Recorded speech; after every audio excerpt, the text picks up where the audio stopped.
మీరు గతంలో ఇంగ్లీష్ నేర్చుకోవాల్సి వచ్చిందా?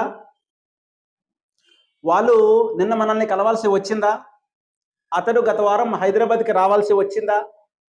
ఆమె గత నెల దుబాయ్ వెళ్ళాల్సి వచ్చిందా?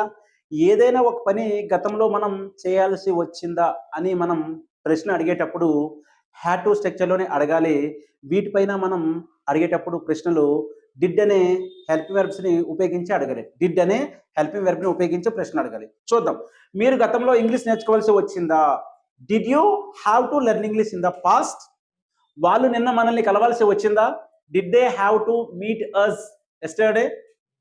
అతడు గత వారం హైదరాబాద్‌కి రావాల్సి వచ్చిందా? Did he have to come to Hyderabad last week? ఆమె గత సంవత్సరం దుబాయ్ వెళ్ళాల్సి వచ్చిందా? Did she have to go to Dubai last year? ఇలా ఏదైనా గతంలో చేయాల్సి వచ్చిందా అని మనం ప్రశ్నలు అడిగేటప్పుడు హ్యాడ్ టు స్ట్రక్చర్ పైన అడగాలి.